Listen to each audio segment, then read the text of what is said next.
So after a couple of days of waiting, we got the news out of Hallis Hall, as by now you are sure well aware.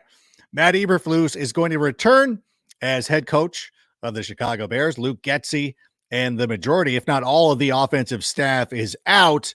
The only real uncertainty is with Justin Fields. And the interesting part of this is we all heard the press conferences, and depending on which side of the coin that you fall on, you either heard like, yep, Justin Fields is coming back, or nope, they're taking Caleb Williams.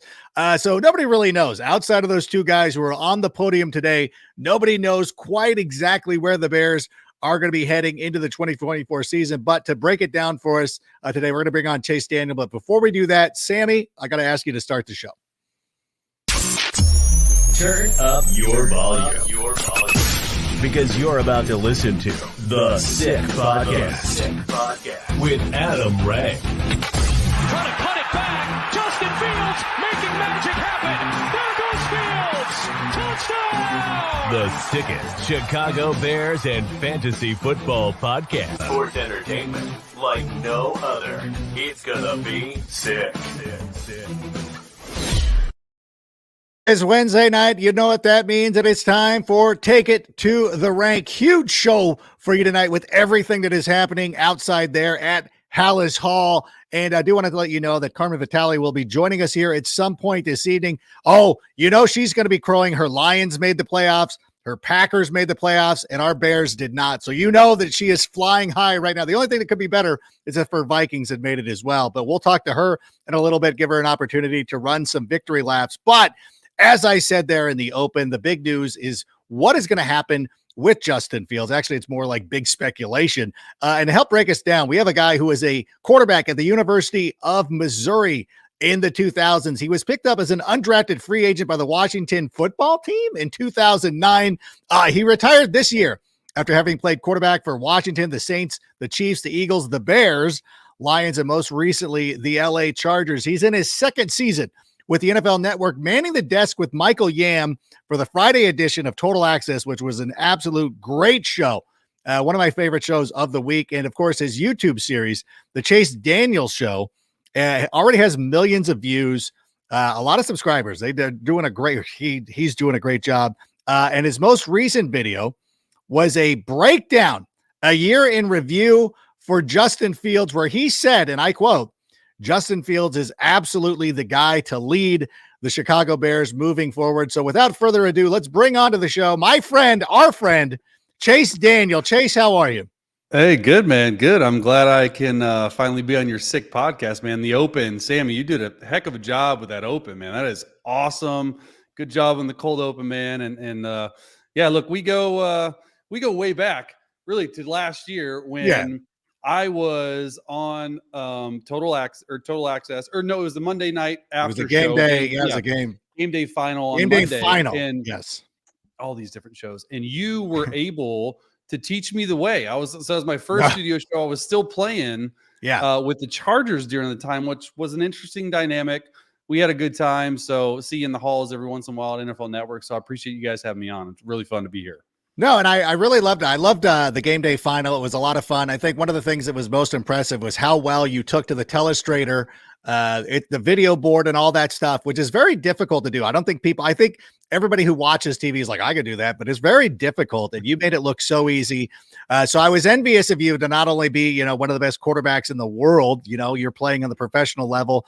You come out there and you do the TV job. You're doing great again. And it's good. And I listen, I would consider you a friend too. I really, because I know that we would run into each other every Friday. We'd be done wrapping the fantasy show and you'd be coming in for Total Access. And we'd always talk about Justin Fields and all that stuff. And I know that you've always remained positive about him and without giving up too much of what we would talk about during those times. You've always been a pro Justin guy. And so your year in review, you're talking about why he should be the quarterback of the Bears moving forward. I watched the video and you pinpointed what you did. If you haven't checked this out, go to youtube.com. You should subscribe to his channel. It's the Chase Daniel Show. He does breakdowns of all quarterbacks, but he's done a lot with Justin Fields and the Chicago Bears. You took one play from every game this season, kind of as a way to illustrate why he is the quarterback of the future. Why? But overall, why should the Bears stick with him? Well, yeah, I mean, I was pretty much on Justin being the guy since really after that Chiefs game early in the season, week 3. I thought the whole offense, Justin didn't play well. And then he showed some signs, those back-to-back 4-touchdown games, got hurt the Minnesota game. And then obviously, Tyson Bagent experience happened and then finished off the year really strong. For me, when I actually went back, because this took a lot of work. Like, people don't understand, like, I have a video library and I went back and I just wanted to make sure that I was seeing throughout the weeks what I was actually seeing. And it was, and that to me was a lot of growth within the game, right? His internal clock, his processing, all that sped up, and not in a bad way. I thought he was able to see the game and see the field really well as the season progressed. And honestly, you want your quarterback to be going like this, right? You don't want him to be going down. You want him to be going up. And I just thought his ceiling throughout the entire season just kept raising. And the thing that's interesting that I don't know if a lot of people had heard, but I had likened before the season even began, the jump from year 2 to 3, I was hoping for a jump like Jalen Hurts for Justin Fields, because they're not the same quarterback. Justin's a way better runner. I think Jalen has a little bit more passing prowess in terms of accuracy, arm talent. However, being in the system and seeing what he could do in year 2 of Getsy, who obviously, got fired today, I was hoping for that kind of jump. And then when you start the season and you look at you break back down, just the beginning of the season seems like so long. Oh yeah. But you actually break down the film, forget all the media, forget all the positives, forget all the negatives, the naysayers, the pro Justin, and just really just focus in on the film, which I did.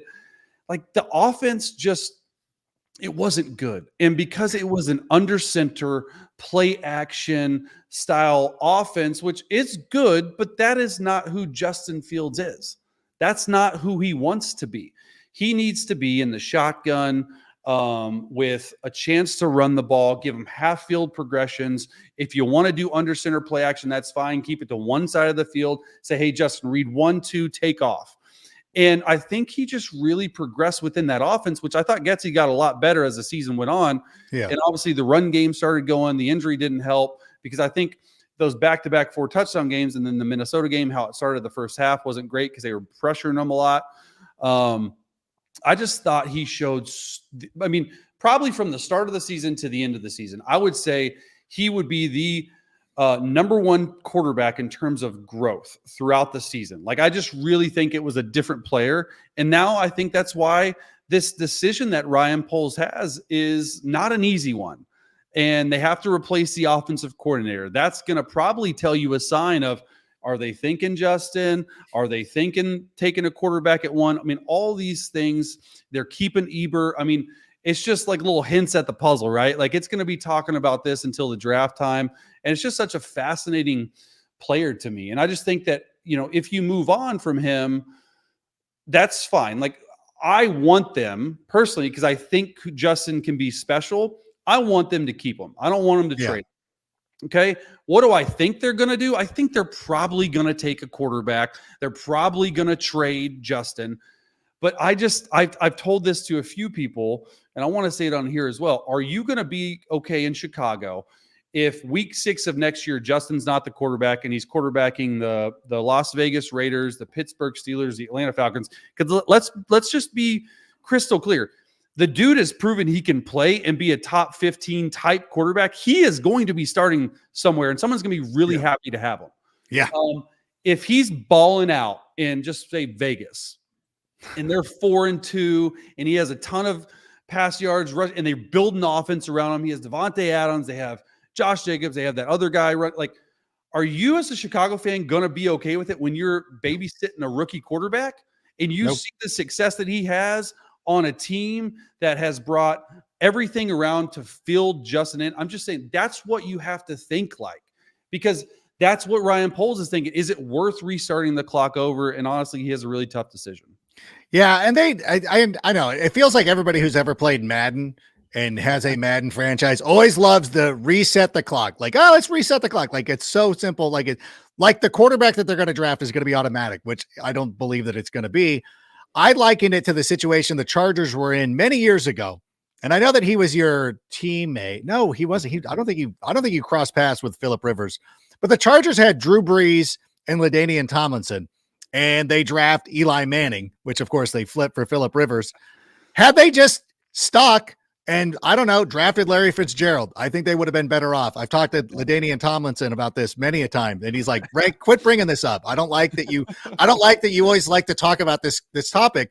But to me, it's it's pertinent because again, I think that we have the pieces, especially if you can start flipping that number one overall selection for more quarterbacks or for more pieces around him, be it the offensive line, a number one wide receiver. I did want to go back to something that you said though about his progression this season. One of the knocks on Justin Fields is that he can't read defenses. So as a former quarterback who studies this, can Justin read a defense from your perception of watching the tape? Is Justin able to read the field? Yeah, I think he is. I think that look, I've been around a lot of quarterbacks, to be unnamed, that are really good at what they do. Through my 14 years, 7 teams, a lot of different guys. And I think the misconception about reading a field is so different because it's not just on every single play. It's like, hey, you have to read the defense. You have to make sure it's cover 4 if you're going to this side. You got to make sure it's cover 3 if you're going to this side. You got a man beater to alert it. That's just not the case nowadays in football. There's what you call pure progression reads, which is a lot more quarterbacks are loving these pure progression reads. You just sweep the board, go left to right, right to left, or you just give quarterbacks half field reads. And I think that when, and there's multiple others, but we'll stop at that. I think that when Justin and Getsy mainly started giving Justin less to think about at the line, I thought he started playing better. Yeah. Not all quarterbacks that I've ever been a part of have to control mic points and mic IDs and controlling the offensive line, getting to the right run. Sometimes you like these plays, as we call in the quarterback room, like plays off. Like, give me a play off. Give me just a hand it off. Every offensive coordinator wants to be like, hey, you got to read the end on this RPO. And then you got to read the nickel. And then if it's too high, like, no. Just give me an inside zone and give my mind a break where I don't have to do anything for a couple plays. And I think that Getsy did that, and I think it showed. I mean, everyone understood and not understood, but saw, like when Justin, quote unquote, was calling out the coaching staff at House. Yeah. I didn't take it like that. I took it as like, stop giving me so dang much to think about so I can just play free. And when I think he sort of shed that weight off and just started playing free, you started seeing the player he could be. No, and it's true. And they talked about it today too. If we can pull up what Matt Eberflus said about Justin Fields during his press conference, Sammy, do we have that sound from him, from the coach? Just piggyback of what Ryan said about Justin. You know, we love where Justin is right now. He's done a good job growing, in the interceptions, keeping those down, the sack totals. He's doing a good job with that. Having his eyes down the field, has done a wonderful job with that, being able to deliver some strikes down there, and he'll continue to grow as we grow this football team. Again, going back to what I was saying off the top, people hearing what they want to hear, that to me sounds like a coach that wouldn't mind if Justin Fields is coming back. Yeah, I mean, look, I was with Eber for I should point out, years. Eberflus was on the Missouri staff when you were there playing quarterback. He was the D coordinator. He helped recruit me, and so personally, just for me and his whole life and family, like personally, like I'm glad that he's coming back because I think he did show enough down the stretch, especially as a defensive play caller. You could say probably the last 7-6 games of the year they were a top, and I'd looked at the numbers, top 6 to 8 defense, which is excellent. Yeah. Okay, you got to make some changes on the offensive side of the football. Obviously, Luke Getsy fired today, but you got to get a better offensive line, regardless of who your quarterback is. You got to get a better offensive line play. Better center. Better center. The snaps have been an issue all year long, and you got to get a really legit number 2 behind DJ Moore because DJ Moore is a baller Like Yeah. he is an absolute certified baller. I love watching him play. Love how they got him connected to the offense the last few weeks of the year. But yeah, I mean, look, I think that, and this is being in a locker room and being in a quarterback room and being in team meeting rooms. This time of a year for teams that aren't in the playoffs, unfortunately, the Bears, made a run at it, but just fell too short.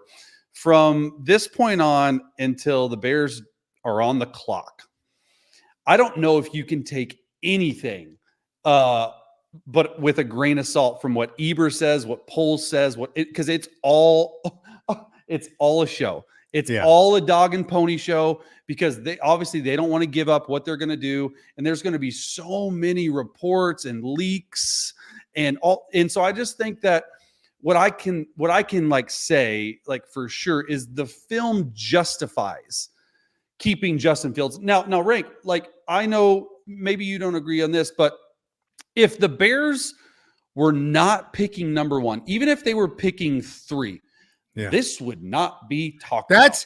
But that's the thing. That's what I say. Like if they didn't have the number 1 overall pick from the Panthers and they're sitting at number 9, people would not be suggesting that you trade up to go get a quarterback. They would be like, oh, you've got a quarterback. Like, so why now? Like, well, okay, fine. Then if we've got a quarterback, we got a quarterback. I think, and my whole thing is like, I personally like Matt Eberflus, but I was saying that if you are drafting a quarterback, that it makes sense to just clean the slate, like wipe the slate clean, start with a brand new coach, brand new coordinator, all that stuff, and go that way. And speaking of coaching, I saw this on Twitter today, and Sammy, if we have this, the quarterback's coach was out, Chase Daniel, letting the world know that he's available. And now we add the added wrinkle that you and Flus have a history going back. Is this an attractive job? Is this something that you would want to do? I mean, look, I've always had an interest in coaching, and I always thought that, and I still think that I would be an excellent coach. Like you got to believe that you're going to do it. And I do think the Bears situation is really attractive. A younger squad. They finally come on their own on defense. You're either going to get to work with Justin or you're going to get to work with the number 1 pick at quarterback and sort of build that offense out. So I've definitely given it some thought. I've turned down a few interview requests for quarterback coaching jobs last year, like right when I came out. Because look, I love my family, and my family sacrificed so much time. We have 3 kids, a 6-year-old boy, 2 girls, 3 and 2.5, or 3.5, 2.5. And man, like it is just an insane life. Now it's better than college. Yeah. But I mean, like I spent a ton of time at the facility. Last 2 years, so I was living in San Diego. I was driving up to Costa Mesa where the Chargers are based out of the last 2 years. And, it's about an hour 10 there, hour 20. The commute. Oh, gosh, even without traffic, it's like an hour. Commute. Yeah. And so I spent during season, dude, last 2 years during season, I spent 10 hours a week with my kids. Yeah. And like it'll be less. So right now, probably not a good time. If a situation were to unfold that may be just too good to be turned down, I mean, I would definitely listen. And yeah, I mean, that tweet went sort of crazy viral. Like it has over 1.5 million views. I didn't think it'd go like that. And then Dan Orlowski got into it a little bit and we were having fun with it. But look, I just think right now I'm pretty good doing the media stuff. Well, you do a great job of it, but I will tell you that the schools in Lake Forest are good. And you wouldn't have a commute like you had. You wouldn't be living in San Diego, cruising up to Orange County. The kids would be living in the community with you, family friendly. There's a lot of cool things. I love that part of Illinois as well. And that's where I'm from too. So it makes a lot of sense. Before I let you go, let me get one other question to you, because if Justin Fields does come back, or actually regardless, wherever Justin plays football next season, he is going to be on his 3rd offensive system. And everybody talks about how difficult is that going from system to system. You obviously had to do it. How difficult will that be for Justin Fields?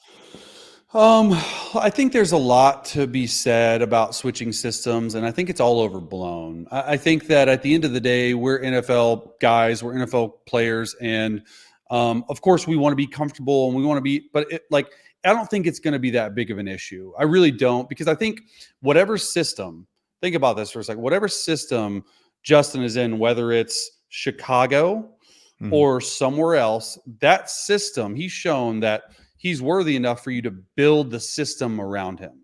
And so this system is going to be fully based on the skill set of Justin Fields. So there might be some things that he'll have saying that I don't want to do that. I feel comfortable with this. So I think he's in a really good spot to sort of mold the offense how he sees fit with an offensive coordinator of such. So I don't think it'll be that big of an issue. Yeah, I feel like it's just some talking point that everybody's got to throw out there, like, oh, he's going to be on it. Okay, fine, like whatever.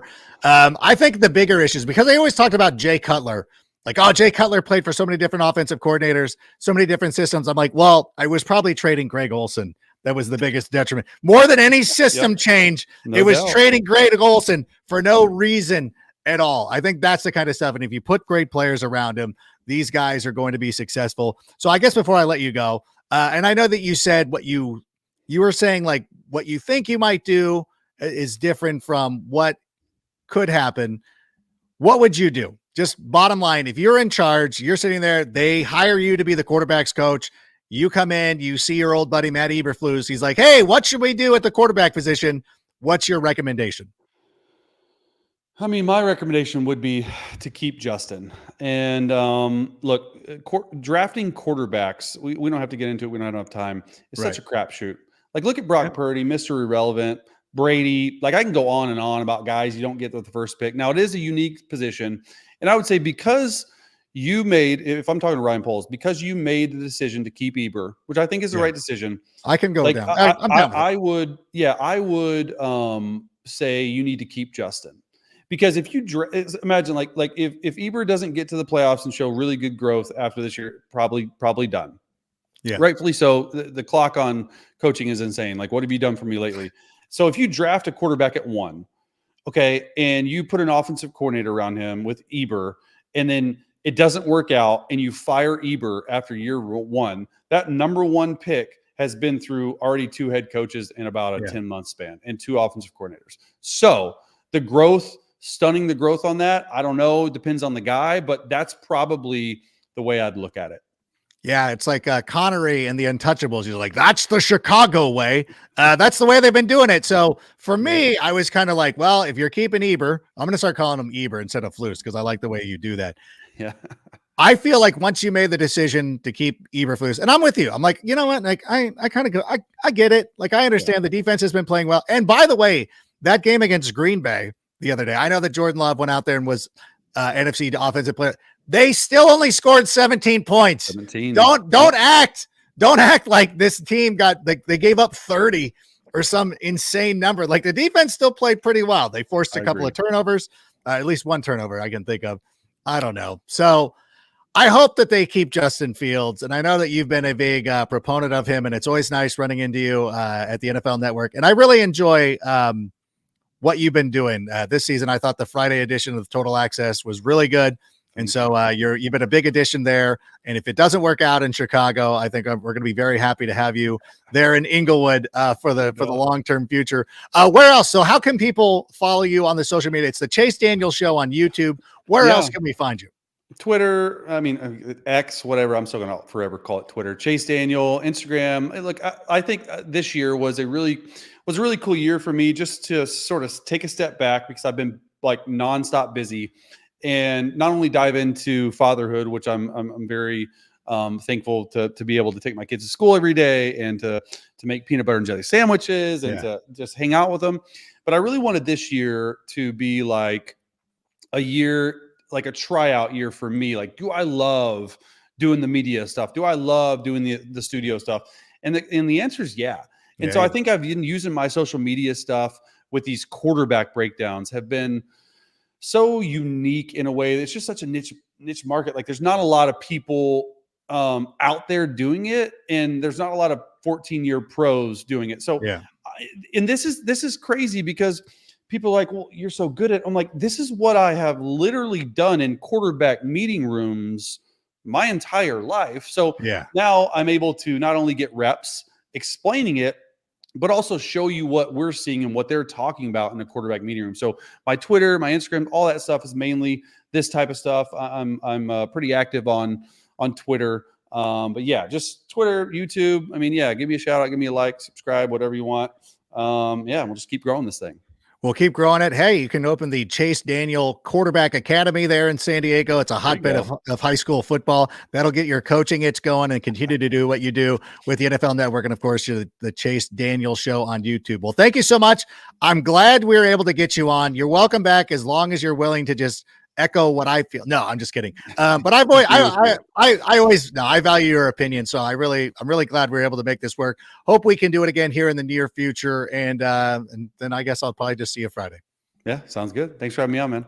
All right. Thanks so much, Chase. There he goes. The great Chase Daniel. I implore everybody to go follow him on the social media handles. And of course, on YouTube, it is a great resource. And again, it's not just Justin Fields, but he knows. Oh, listen, he knows. He's like, God, he's like, we get a lot of clicks when we talk about, I'm like, yeah, we're lunatics like that. But just want to also remind everybody that if you're going to be watching the games this weekend, the best place to watch games in the Chicagoland area, actually in the city of Chicago, is Game Room Chicago.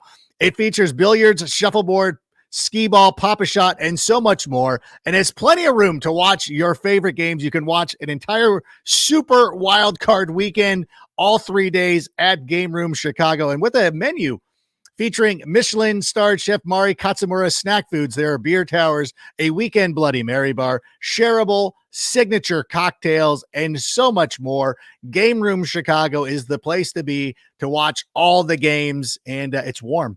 You don't have to be outside, and it's wonderful. It's in the in the historic Chicago Athletic Association Hotel, right there in downtown Chicago, across from Millennium Park. All right, now welcoming to the show. We want to bring her back as always. She's always here. Want to let everybody know, during the course of this season, we put out a lot of predictions. Carmen Vitali, pretty much spot on with everything that she said. So let's bring her on to the show. She didn't want to take a victory lap on Twitter or X or anything like that, but she can certainly take one here now. Carmen, how you living?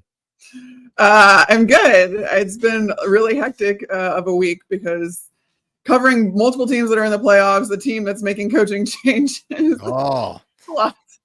There's a lot going on. Well, your two favorite teams made it, so you got to feel pretty good about that. I'm Keith. That looks like a Packers helmet behind you.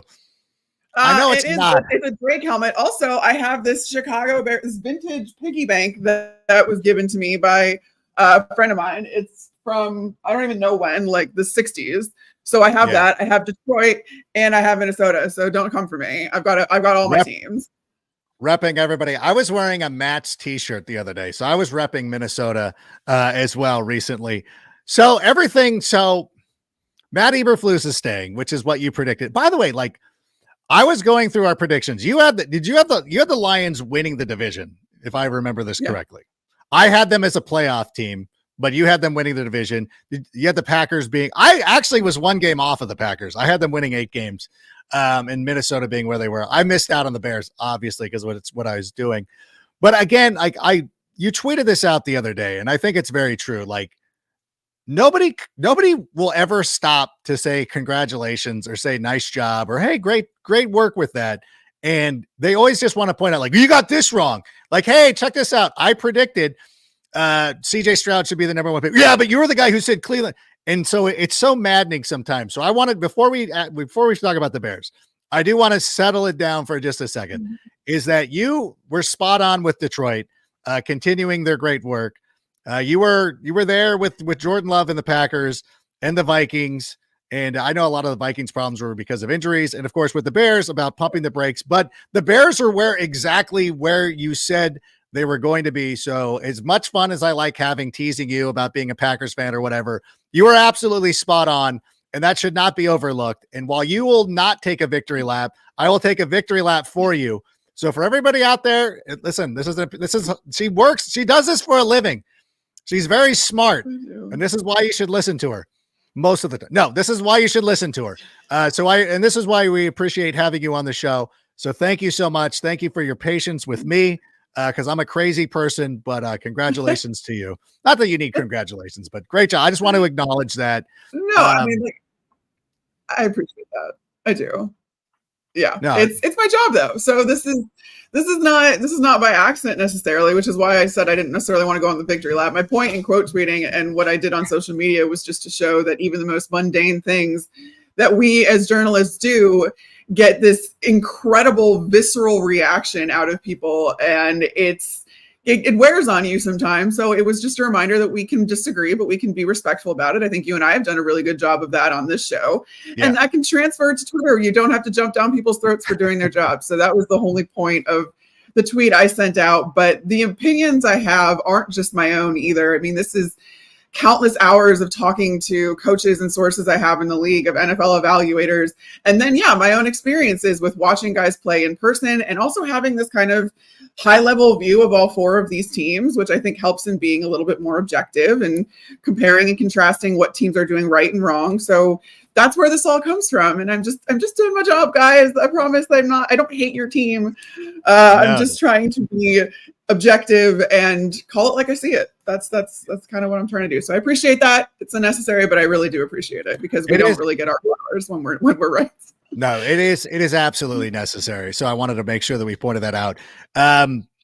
Green Bay's going to the playoffs. Detroit's going to be playing host to a game. Those are very exciting things, but the Bears are the topic of conversation here, as expected by you. Matt Eberflus is retained. It's interesting because I don't know when you jumped in on when I was talking with Chase, but the press conference today was it was so amazing, because everybody listened to the words. And then if you're like me and you think that we should keep Justin Fields, you're like, oh, see, they're keeping him. And then everybody who thinks that they should move on, we're like, see, listen, they're moving on. What was your takeaway from this? What do you think? Again, I know that science behind it. Do you think that they tipped their hand either way from the press conference that we heard today? No, not really, because I don't think they have a hand to tip right now. I don't think the decision is made. And that's what I garnered from the press conference. When Ryan Poles says he's in the information gathering mode, we have no reason to doubt that. He's used that phrase before and it ended up being true. So and plus the Bears don't have to make a decision. Ryan Poles was asked directly on if they were going to pick up Justin Fields' 5th-year option well into the press conference. And he was like, we got time to do that. And it's true. They do. I don't expect any news to come out about Justin Fields until at least the combine. And honestly, Ryan Poles said this is a process that could go all the way up until the draft. And the fact that he is comfortable hiring an offensive coordinator without knowing exactly what they're going to do at quarterback, it tells you a lot. It tells you, like I said, I think that tells me that this decision truly isn't made yet. And I really liked what Ryan Poles said about, when we bring these guys in for an interview for offensive coordinator, from my understanding from it was that they want someone to adapt to the personnel, whatever personnel that is. By having these guys go through options for different quarterbacks, different types of quarterbacks, that can tell you a lot about a candidate, especially if that is your priority of making sure that these guys can adapt their scheme and fit their personnel, because that is one way of coaching. There is another way that has your system and you need your players in your system. That told me everything that I think I needed to know about the fact that this isn't done yet. There's no decision made on Justin Fields yet. And they are going to hire an offensive coordinator that can be flexible. So they can be flexible. That would absolutely make the most sense. And I think that anybody who would be going in there, not that Robert Canales is a candidate, I don't know why his name jumped ahead. It's actually why I was rooting against Tampa Bay on Sunday, because I'm like, I hope Canales, I hope I don't want Bowles to lose his job, but at the same time, if they swept that staff away, I think Canales would be a much sought after offensive coordinator. But looking back to last season, the DJ Moore trade, as it'll forever be known, was contemplated on March 10th. So we have a long way to go before we're going to get a read one way or the other. But would we be tipped off by an offensive coordinator? If Greg Roman, for instance, would you be like, that okay, like we see, or anything like that? Would that be something that would be telling? I think it could be. But at the same time, if you use the same example of Greg Roman, who had so much success with Lamar Jackson in Baltimore and would seemingly fit Fields' skill set, wouldn't he also fit Caleb Williams' skill set? Yeah. I mean, exactly.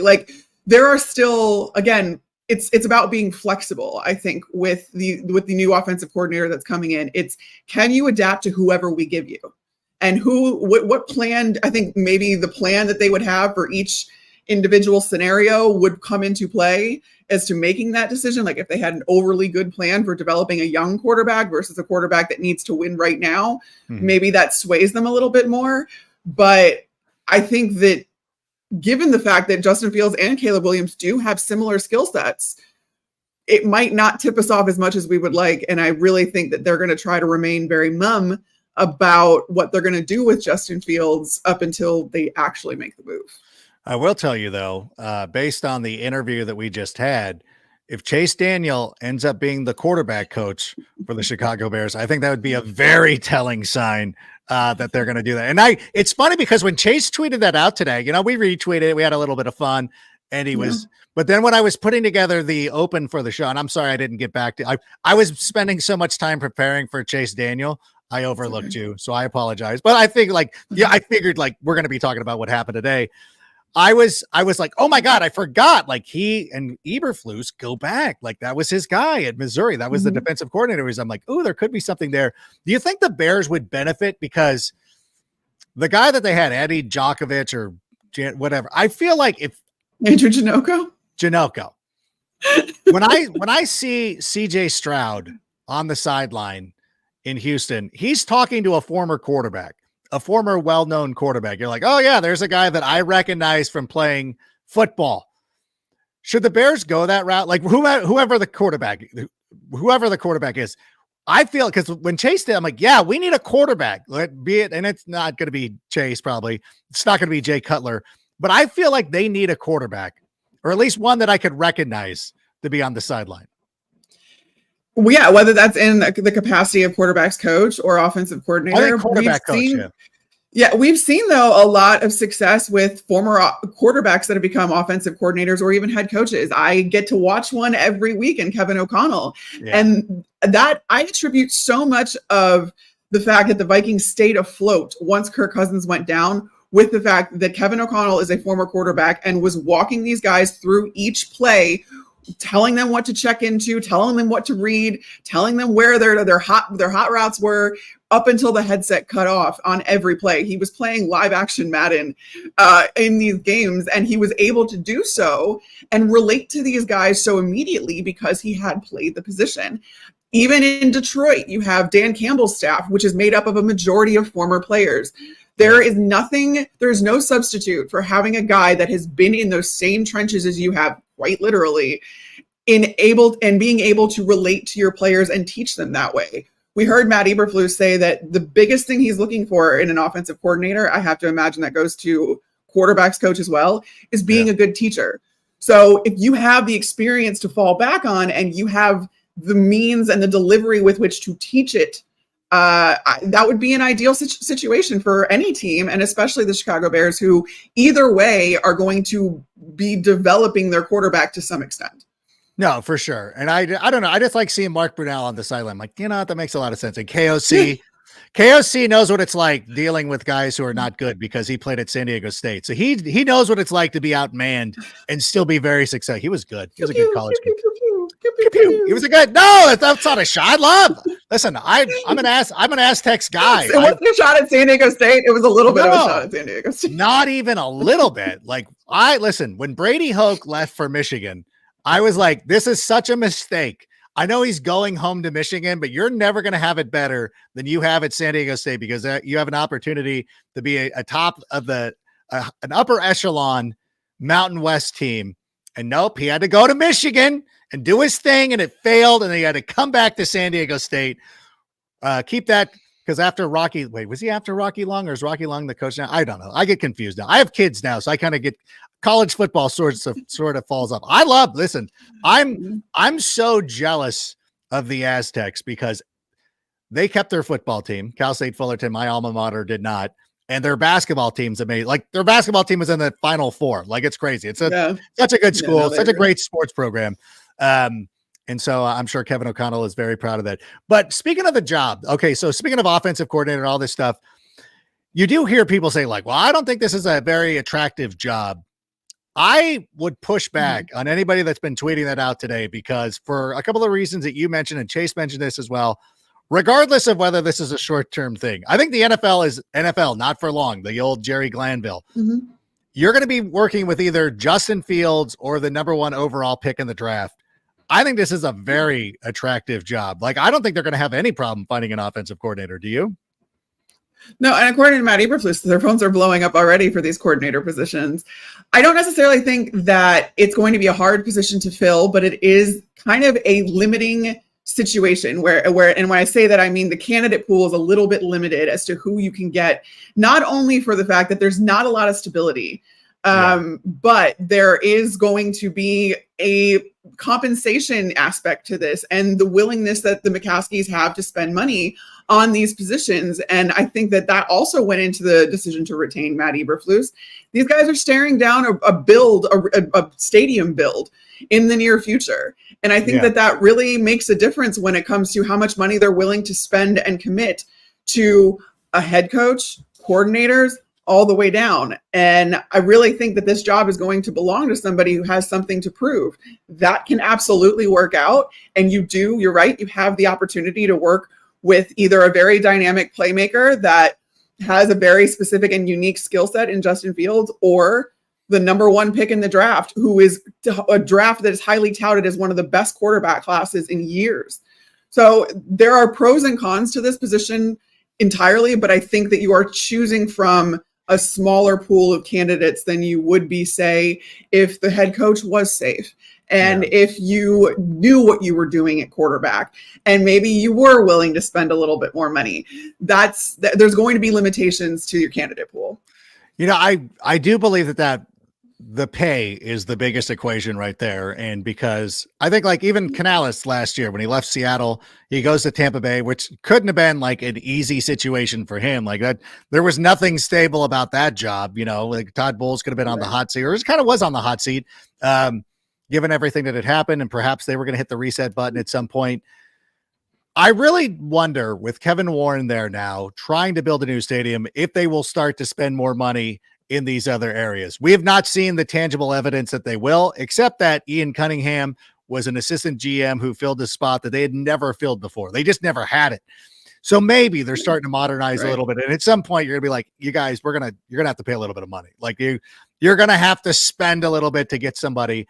One of the names that gets tossed around a lot, because for obvious reasons, their relationship in Indianapolis and everything, Frank Reich. Is Frank Reich, you talk to people around the league, do people just assume, like, not that there would be any tangible evidence, but like, is it just kind of like, does he figure to be in the mix for this offensive coordinator position? I think he could be. And I also think that he's not getting exactly a fair shake for how good of a coach he is. We talk all the time about how we think people that, like, we talk all the time about people that are really good coordinators that don't make good head coaches. And the fact of the matter is, Frank Reich was a good head coach for quite some time, but he's always been a good coordinator. He's developed quarterbacks. He's called plays before, which I think is something that you really, ideally, you want an experienced offensive coordinator because you have a defensive head coach on the Bears. I think there's absolutely a call to be made there to a guy like Frank Reich, to a guy like Greg Roman, who we were just talking about. Ideally, you're going to get experience at that position because that's not something you had with Luke Getsy, and you don't necessarily want to roll the dice on that again. But if you do, you have to get someone with a track record in any capacity of developing quarterbacks. That's what the Bucs did with Dave Canales, because he had Geno Smith, the resurgence of Geno Smith under his belt. If you can find a situation like that, or you find a guy that has called plays before, that's your best case scenario. Yeah. A couple of things I need to apologize. If I referred to Dave Canales as Robert Canales, I apologize, because Robert Canales used to work with me at NFL Properties years ago. So I often get that confused. So if I did that, I apologize. It is Dave. I don't think you did. I don't know if you okay, did. Good. I think I chickened out and just called him Canales, because I know that I make that mistake a lot. So I've chickened out in my old age. And I also, I apologize to you. I didn't mean to seem obtuse when referring to Frank Reich, because I've had to resist the temptation to battle Chicago. Like, there's only so many fights I can have with Chicago Twitter. You know what I'm saying? Like, and Frank Reich, trust me, I know. Frank Reich is not one that I wanted to get into, but I've known him since, not that we're friends or anything. It's not like Chase and I, but like we're not friends, but I knew him when he was in San Diego and I really liked him. And I thought that he was a great coach and he's a great guy. And I honestly believe that he's gotten he's walked into two teams where you have owners who will just be impetuous and will do or petulant or whatever the proper vernacular is. Great point. Who are like, okay, like Indianapolis, like that wasn't fair, first of all. And especially with all the quarterbacks they had to go through. And then David Tepper gave them a month to get that situation rectified. Like I would not hold that against him at all. And I think we would be very blessed to end up with Frank Reich. That was actually like, I was kind of shocked. There are people like Frank Reich's trending on Twitter.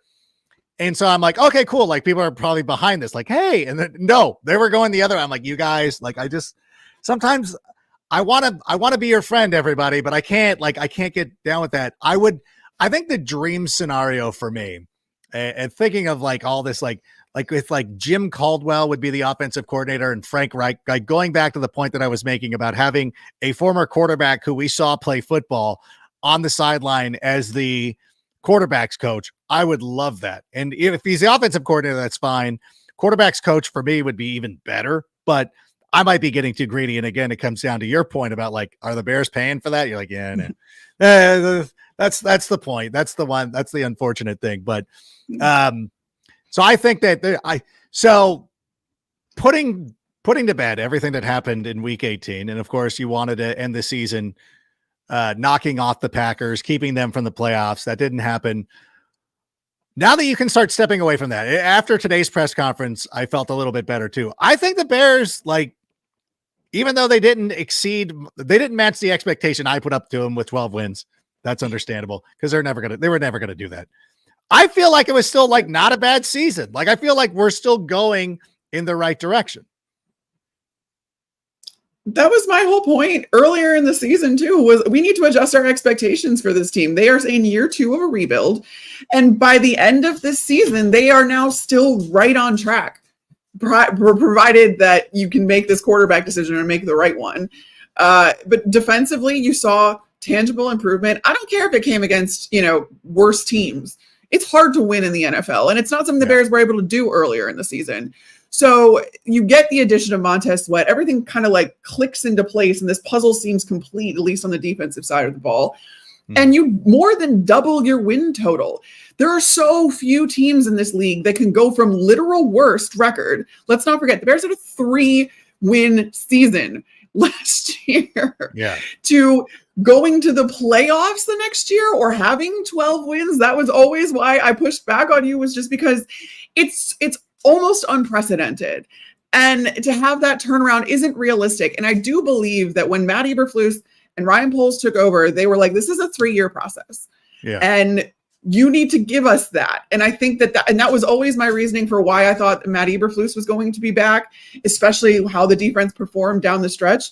Yeah. You don't want to get rid of that. And we heard a lot of it in the press conference today. You don't want to get rid of that continuity. You don't want to just blow everything up all the time. Do I think it was the right move to retain Eberflus, especially if you don't retain Justin Fields and do all this kind of stuff? I don't know. That's not for me to say. My predictions are based solely on what I think is going to happen. Right. And this is different enough with Kevin Warren involved and with them having the first overall pick, but not having a first overall pick roster, which I think speaks to the unique situation that they're in, that this could end up being different enough of a situation that they're not repeating the cycle from John Fox, Matt Nagy, and all the quarterbacks in between and all that kind of stuff. So it's not up to me, but this is what we thought was going to happen. And I think that this season was, for all intents and purposes, a good season for year 2 of a massive rebuild. Yeah. And it's so true, because I agree with you. And I know everybody's like ups. And I even made jokes about this, like, oh, like same old Bears, like, hey, Kevin Harlan 3 years from now will be like, Caleb Williams is on his 3rd coordinator in Chicago. And I can't resist making those jokes.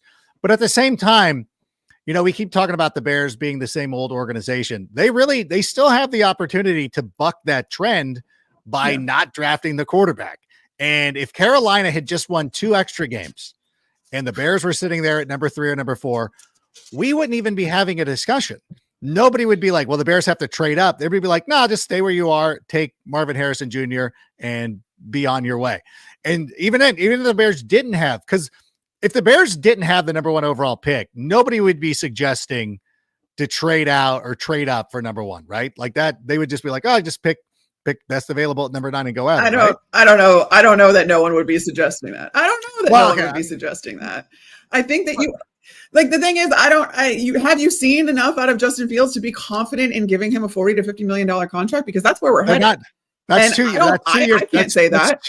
That's 2 years from now. Like, we don't have to worry about that. It is. But yes, we do. It's the GM's job to think 2 to 3 years in advance. And especially when you have a team that is in the middle of figuring out how to build a stadium that's going to be a multi-year project that's going to require a lot of capital and a lot of liquid money. The thing people don't understand, I feel like, too, about these quarterback contracts. Yes, it's $40 to $50 million a year, but that rarely ever happens as a cap hit, right? Yeah. In order to not have a $40 to $50 million cap hit, you have to be liquid enough to make a lot of that contract into a bonus, into a signing bonus, which means you need to provide a lot of cash up front. And that's coming down the tube in like 2 years, right when you would be building this stadium. That has to factor into all of this. So I can't say for sure that they wouldn't be considering resetting the quarterback clock for financial reasons with all of this coming down the pipe. And that's kind of been my whole thing too, is that it's not just, do you believe in Justin Fields?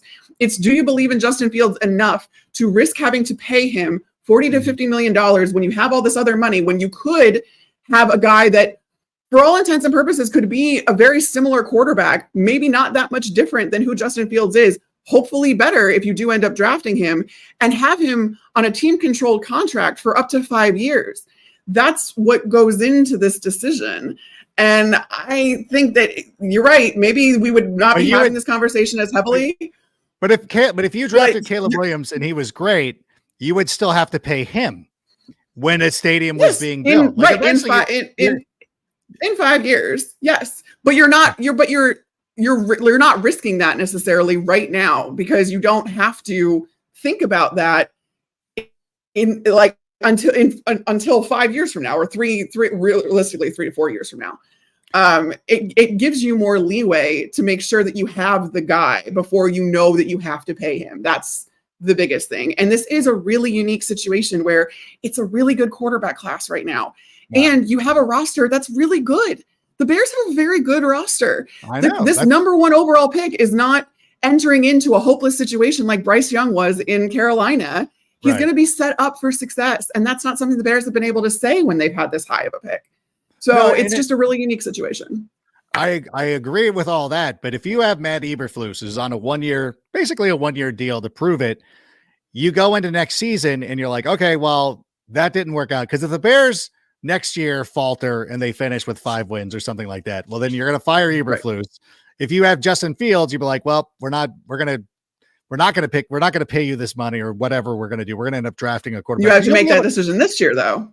You have to make that decision this year. I would be willing to risk the 5th year option on Justin Fields just to see what's happening. If you're bringing back Eberflus, you might as well.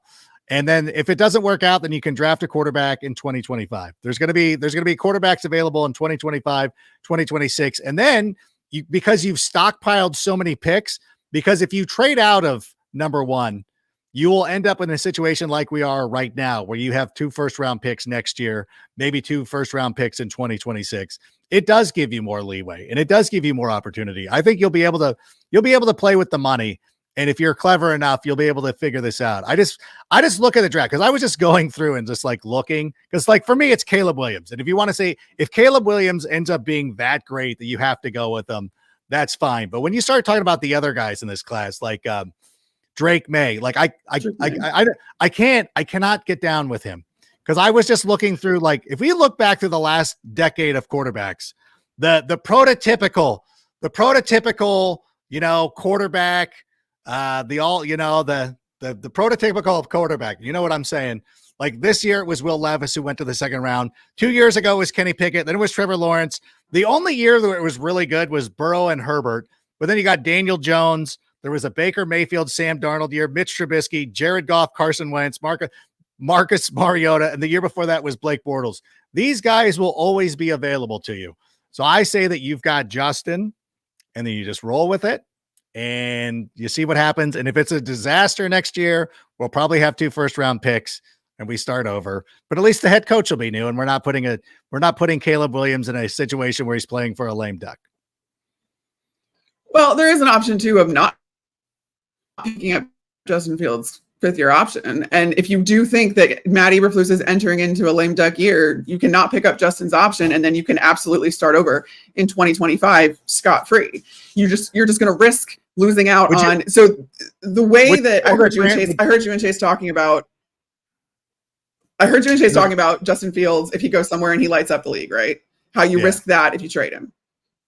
Well, what if you pass on Caleb Williams and he is CJ Stroud? What if he lights up the league and you guys are starting over in 2025? Either way, there is a risk. You have to admit that there is a risk. But if it depends on what Ryan Poles deems the risk worth taking. No, that is very true.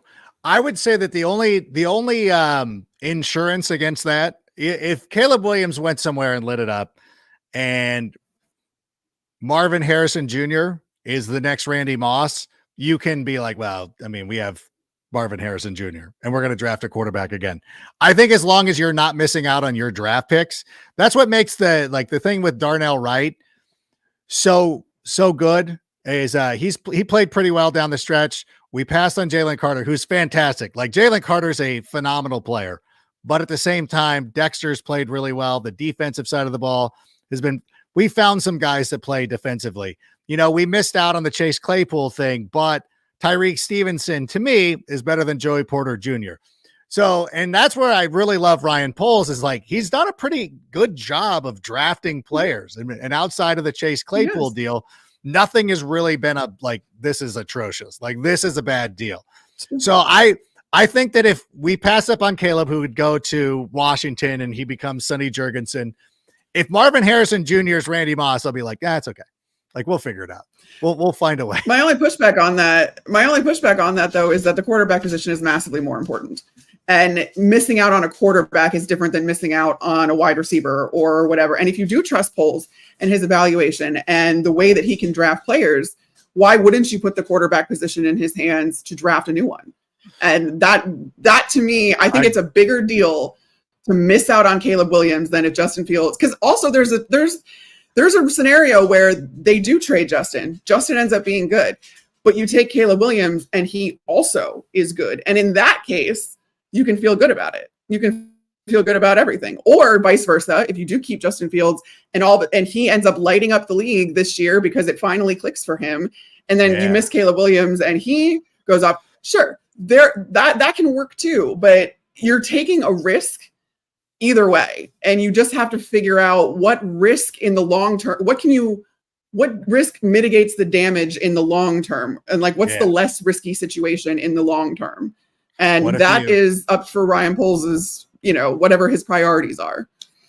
And what if you keep Justin Fields and he plays well and he's like, he's that level with the other guys in the division with Cousins and Love and Goff, and he's good. And then Caleb Williams becomes Ryan Leaf. Then you're like, see, crisis averted. Because I don't think that the CJ Stroud thing is too, I know people have been trying to come at us like that. Like, well, outside of me, nobody was putting CJ Stroud above Bryce Young. Like nobody was doing that. I don't know. I still feel like building around, because I feel okay, if you draft Marvin Harrison Jr.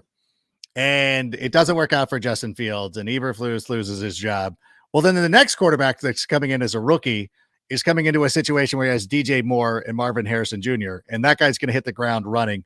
Whereas opposed, Caleb Williams is not going to have Marvin Harrison Jr., although we could end up with another good guy. We could end up with like a kid from Washington. It's very interesting. Like I feel, and this is why when we talk with Braggs too, like I wish this is why people weren't as mad Like, I wish Bears Twitter wasn't as upset about this, because like these are all like very tangible, like winnable situations. There's multiple good situations. There's multiple great ways this can hang out, or this could end up. And I think that a lot of it will end up coming down to Ryan Poles sitting down with Caleb Williams at some point and interviewing him. And you think about the work that he went through last year in getting Darnell Wright. And it's funny because I went back to look at my mock draft with a twist last year, and, you know, was looking at like, hey, here's what it's not a predictions piece. It's like, here's what teams should do. And I had Darnell Wright down. Like, I had him below Paris, the kid out of Ohio State, Paris Johnson Jr. Or no, Paris Campbell, excuse me. Yeah. And so I remember I read this last night. He said, Darnell Wright's like, I didn't know too much about him until Brian Baldinger started talking him up, and now I love him. So whoever ends up with this guy is going to be stoked. And I think I had him going to Miami or something like that. So I feel like, I don't even know what my point was, but I feel like we're going to end up okay. Like, regardless of what it is, I think everybody should just like, it's fine. Right, Wait, I remember. Right. The objective is for the Bears to be good. Well, no, it was, I was thinking about his workout. Like, Ryan Poles put Darnell Wright through a workout, like really pushed him. And so I really do believe that when it comes to Caleb Williams, they're really going to push him, and they're going to prod him, and they're going to see if he can handle it. And if he doesn't, I think it ends up being better for us. And if he does, then who knows? All right. Paris Johnson. Or Drake May. I have to throw Drake May in there too, though. Like, stop with the Drake May. No, because I think the Panthers are being held accountable for CJ Stroud. So the Bears and whoever picks first is accountable for the entire class. And Drake May is, like I said, from everything that I'm hearing from other people, from NFL evaluators, the gap isn't as big as people think it is between Caleb Williams and Drake May. That's all I'm saying. I'm not saying Caleb Williams isn't a no-brainer. Yeah, but you have to think about Drake May too. People are saying the difference between Sam Darnold and Baker Mayfield weren't that big. Every year there's one guy. They got the prototypical white guy comes into the league every year, and it's hit twice in the last decade. I would say Joe Burrow, Justin Herbert are the only ones where you're like, that they were really, I mean, Jared Goff, maybe. I guess, well, Trevor Lawrence. That wasn't quite the last decade. Blake Bortles. It goes. I had someone today, an NFL coach, assistant coach, tell me that Drake May is the next Andrew Luck, which I'm taking with a grain of salt. Don't get me wrong, but he's the next Andrew Luck is what I was told. And I was like, geez. There'll be another one. There'll be another one that comes up just like it that we can draft in 2025. It is, I don't know. I just, again, hearing what I want to hear. And when Eberflus is up there, I'm like, well, let's just do it. Let's run it back. Like, Getsy had to go. Like, there was no way. Like, yeah, you got to go. And what Chase was saying too, and I don't want to blow Chase up, but he did allude to this. He did actually mention this on the show. But every week we'd always talk about the offense. He's like, what's going on with the offense? Because I would always see him and early in the week, and he'd be like, hey, like, what's going on? I haven't watched film yet. And then on Friday, he'd be like, what were they doing last week? And I'm like, I don't know, bro. Like, your guess is as good as mine sometimes. But in any event, I still think that it's positive. I think we're in a pretty good position and we're doing whatever. Let me ask you before we go, I don't know if I want to end on this, but I think I will. I think Green Bay beats the Cowboys this week. What am I out? Like, I know that the Packers, because Aaron Nagler was getting after me, and I'm like, I pick when it comes to the playoffs, like during the regular season, I will do stuff like I'm just picking against the Packers for spite. I really like going through all these games, and it sucked because I think Houston's going to win, and I think that the Packers are going to win. Those were my two upsets. I think the Packers have a legit shot. I guess the Rams would be an upset too, but I think that the Packers have a legit shot. I think they do too. Listen, Dallas has played really well at home, and I do think that these teams match up pretty well. But there's a guy by the name of Aaron Jones that has been very involved in the last few weeks for the Green Bay Packers, whose splits against the Cowboys are very, very good. If Aaron Jones is his normal self against Dallas, they're going to have all they can contend with, where they've been struggling a little bit against the run this year. So I think that is kind of a key for the Packers. But also Jordan Love is playing as good as anyone, as any quarterback in the league right now. And it's incredible to see what he's been able to do with such a young unit and young receivers and just elevate the play of those around him. And it's incredible to watch. And it would be a really cool story if the Packers went in there. I mean, this is a matchup too that has so much history into it. And you never know. Yeah. And Mike McCarthy is there. And it's like, how familiar are the Packers still with what Mike McCarthy wants to do, because he's calling plays again this year? Is that going to factor into it? I mean, Matt LaFleur has everything to prove, because Mike McCarthy was the one that got the Packers to the Super Bowl, or won them a Super Bowl, but then he hasn't been able to do that with Dallas. It's the script writers were really on one with this postseason in general. As someone who's now had, like, yesterday I wrote about Goff versus Stafford in Detroit, hosting the first playoff game ever at Ford Field, and then talking all the Bears stuff today. And then I'm working on a Packers preview with our Cowboys writer, Dave Hellman, and we're going back and forth just about this matchup in general. I will be in Dallas for it. Yeah, it's going to be incredible. So I will be able to report next week back from whatever happens at AT&T. And I'm very much looking forward to that press box spread, because I hear it's the best in the league and I've never been.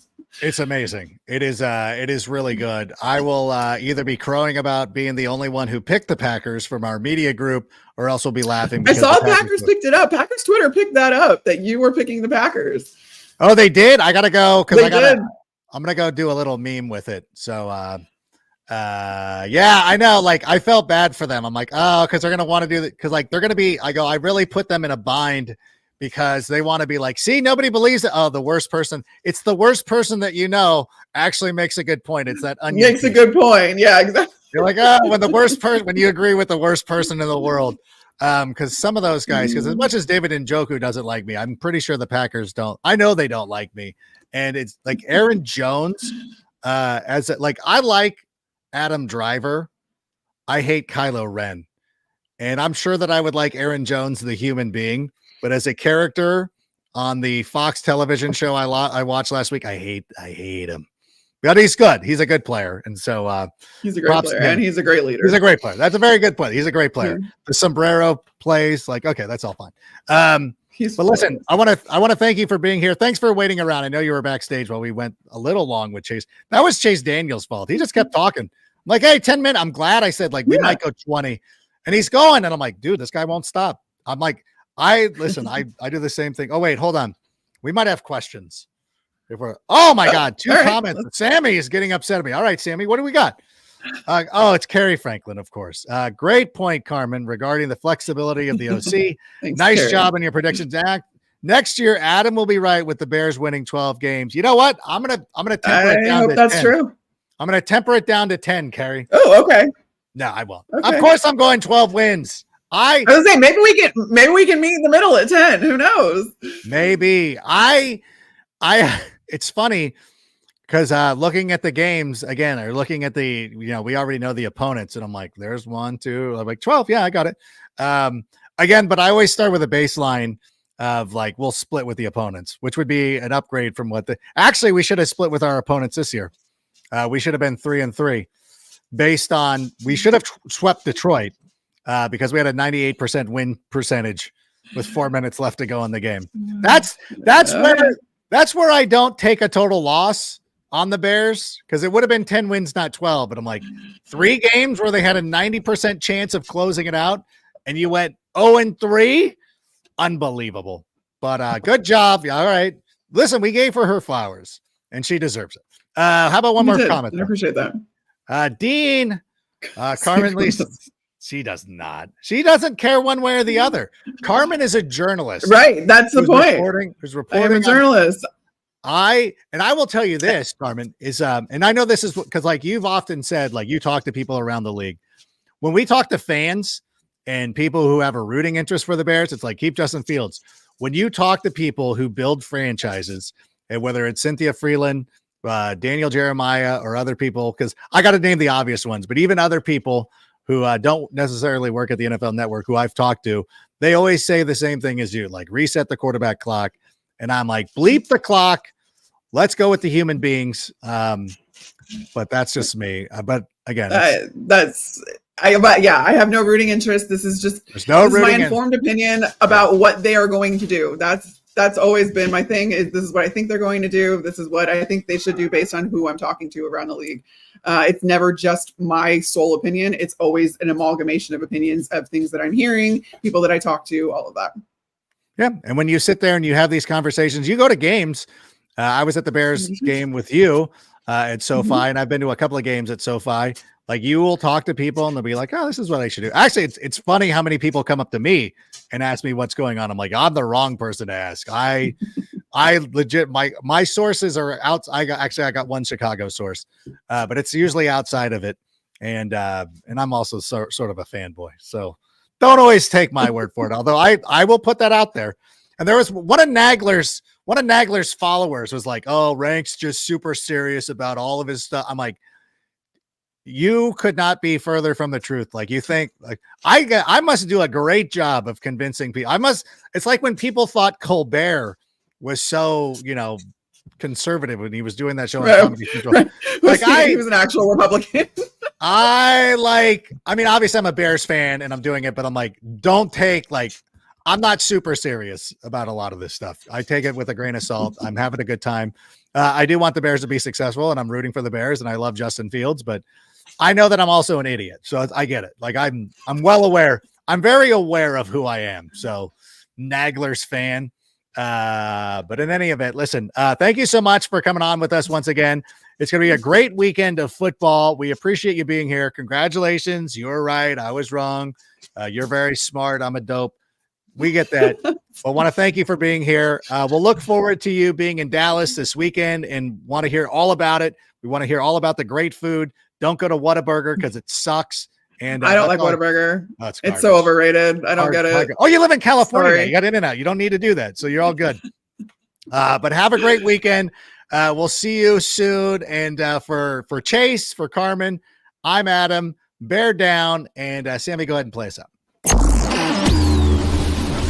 And that's a wrap. Hope you don't miss us too much until next time. Follow the Sick Podcast with Adam Rank on YouTube, Instagram, Facebook, Google Play, and Apple Podcasts. Brought to you by Underdog Fantasy.